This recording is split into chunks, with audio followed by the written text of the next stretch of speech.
un rapport est paru hier.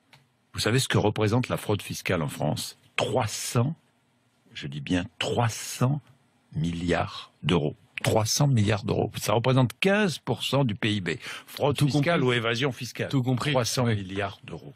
C'est-à-dire qu'il y a 300 milliards d'euros détenus par des Français qui échappent au fisc français et qui sont placés dans des paradis fiscaux. 300 milliards d'euros. 150 milliards par 3520 ménages.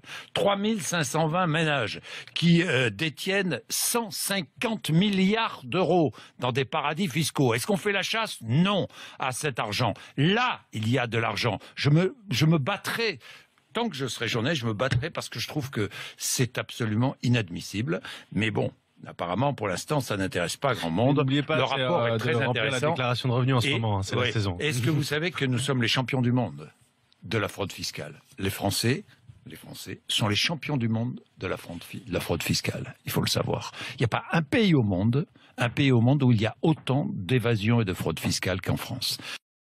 Actuellement, l'évasion fiscale, elle est essentiellement favorisée par justement l'Union européenne. Derrière l'évasion fiscale, il y a d'ailleurs plusieurs réalités qui se cachent. Il y a la fraude fiscale, pure et simple, là où il y a des gens qui font des actes délictueux, comme par exemple sortir de façon illégale des sommes qui ne sont pas déclarées en France. Et puis il y a l'évasion fiscale légale, qui consiste à transférer des mouvements de capitaux au vu et au su de tout le monde.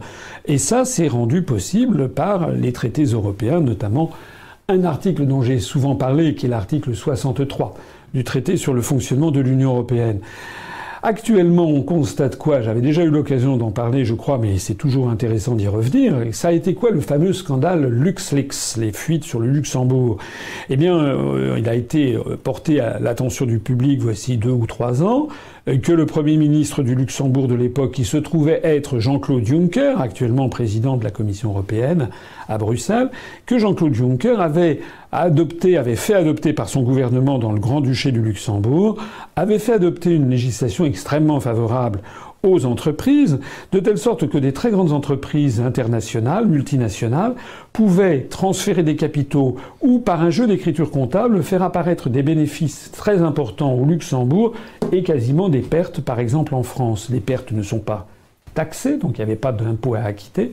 En revanche, les impôts, les bénéfices apparaissaient fictivement ou en partie fictivement dans la filiale luxembourgeoise, sauf que justement au Luxembourg, la taxation des profits des entreprises était extrêmement faible. C'est ça en fait l'évasion fiscale. C'est la raison pour laquelle, une fois qu'on sera sorti de l'Union européenne, eh bien nous pourrons rétablir le contrôle des mouvements de capitaux et beaucoup mieux lutter contre cette évasion fiscale. Je rappelle que s'il n'y avait pas d'évasion fiscale en France, on pourrait à peu près avoir un équilibre budgétaire. C'est la raison pour laquelle la lutte contre l'évasion fiscale et une bien meilleure surveillance des contrôles des mouvements de capitaux sera capitale, c'est le cas de le dire, pour rétablir les équilibres budgétaires de la France qui en ont bien besoin.